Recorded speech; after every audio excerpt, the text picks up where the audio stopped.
Hola, ¿cómo estás? Bien, ¿Cómo te llamas? Carlitos, ¿y cuántos años tienes? 6. 6 años, ¿y en qué curso estás? El primero. ¿Y te gusta venir al colegio? Sí. Cuéntame qué aprendes en el colegio o a qué vienes al colegio. Hace tareas y escribir hacer actividades. A hacer actividades. ¿Qué es lo que más te gusta? Hace como experimentos. Experimento. ¿Y tienes amigos? Sí. ¿Muchos o poquitos? Como muchas cosas. ¿Como muchos poquitos? ¿En qué curso estás, Carlitos? Primero. En primero, muy bien. ¿Y qué quieres ser cuando grande? Quiero ser bombero. ¿Bombero? ¿Por qué? Porque es que cada persona que se incendia sus casas y también sabes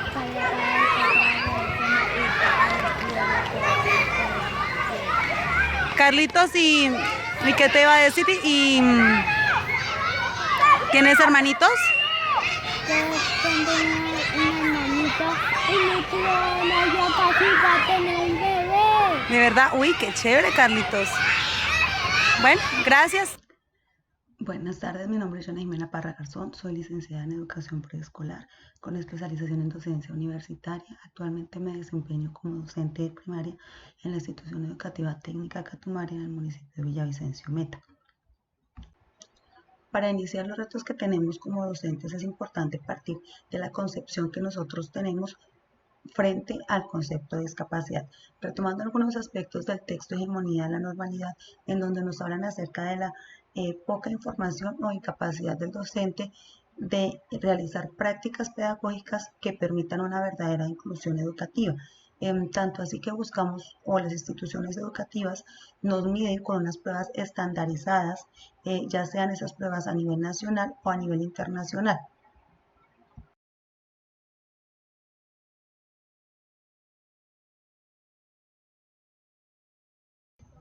Para analizar los retos que tenemos como docentes frente a una inclusión educativa, pues partimos inicialmente del derecho a la educación, el cual se encuentra consagrado en nuestra Constitución Política, así como en la Ley General de Educación.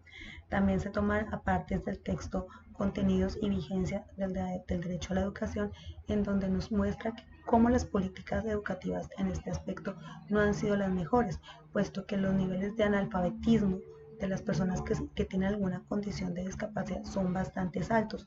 Se evidencia cómo los niños no alcanzan a terminar su primaria, muy pocos llegan a la secundaria y son escasos quienes pueden continuar sus estudios universitarios.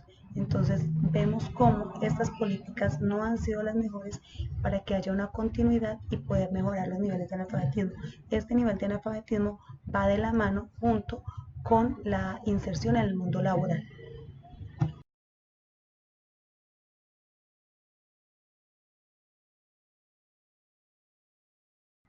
Otro de los retos que tenemos como docentes es mejorar nuestras prácticas pedagógicas, identificando las fortalezas y las debilidades de los niños que se encuentran en condición de discapacidad.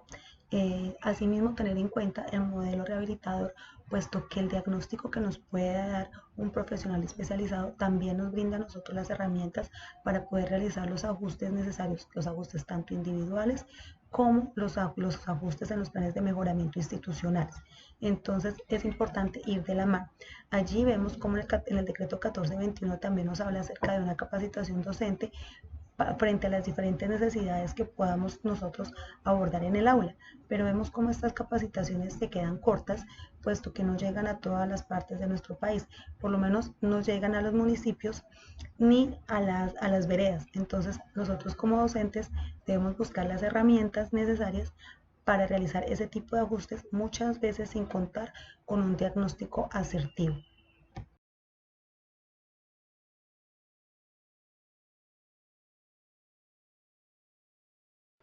El tercer reto que debemos afrontar los docentes es la vinculación de los padres de familia.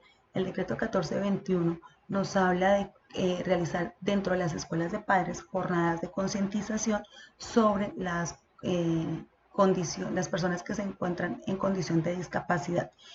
Asimismo, de cómo generar las condiciones pedagógicas y sociales para mejorar los aprendizajes de los niños que se encuentran en esta condición.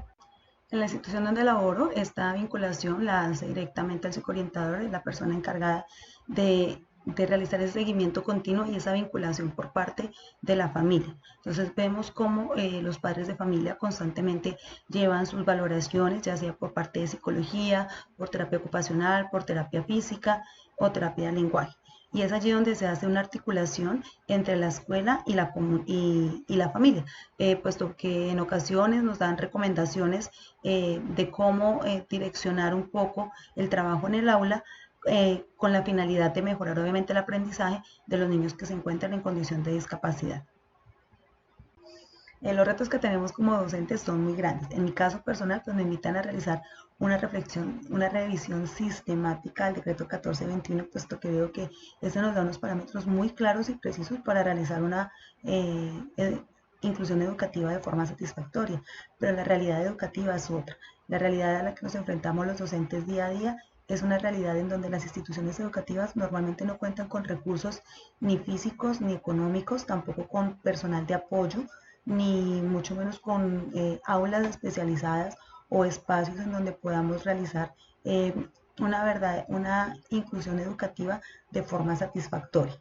Entonces sí, se han hecho avances, se realizan pues en los procesos mínimos, considero yo, de ajustes, de revisiones de los planes de mejoramiento, pero creo que es ir un poquito más allá, y ese poquito más allá es el que me invita a hacer de verdad un análisis mucho más profundo de este decreto 1421. Ya para terminar, quiero dejarles la historia de vida del señor Oscar. Él es una persona víctima del conflicto armado que también nos invita a ver la discapacidad desde otro punto de vista. Bueno, muchas gracias, mucho gusto, mi nombre es Oscar Ardila. Pues actualmente yo vengo realizando una labor social a nivel nacional en apoyo a la discapacidad de las personas víctimas del conflicto armado y discapacitados de las fuerzas militares. A ver, le cuento, en lo personal pues llevo 18 años discapacitado, soy una de las víctimas del conflicto armado que vive el país. Hace 18 años pues me hizo un atentado a la guerrilla. Desde ahí vengo haciendo mi proceso de superación personal ante la discapacidad. Que no es fácil, no, afrontar una discapacidad no es fácil, pero tampoco es imposible. Como lo digo siempre, la discapacidad siempre está en la mente, no en el físico. A raíz de la discapacidad me vinculé a esta labor. Actualmente pues también me dedico a la parte deportiva. Soy deportista paralímpico a nivel nacional, juego baloncesto en silla de ruedas y la labor mía como discapacitado es apoyar a muchas más personas en condición de discapacidad. ¿Por qué me impulsé a ser parte de esa gran labor que estamos desarrollando? Pues me he dado cuenta como discapacitado que los dineros que son destinados para la discapacidad en Colombia realmente son muy pocos, y los pocos recursos que realmente destinan a la discapacidad se desvían por otros lados y no llegan donde. Desafortunadamente, la vinculación laboral en Colombia para una persona en condición de discapacidad no es fácil, aunque esta está reglamentada por el Ministerio del Trabajo en el decreto 2011 del 2017, en donde las empresas del sector público deben incluir un porcentaje dentro de su planta laboral de personas en condición de discapacidad. Asimismo, se genera la ley del primer empleo, que le da beneficios a las empresas que vinculen dentro de su planta personal personas en condición de discapacidad. Entonces vemos en los centros comerciales o almacenes de cadenas personas en condiciones de discapacidad prestando sus servicios. Entonces, muchas gracias por su atención. Este fue mi video.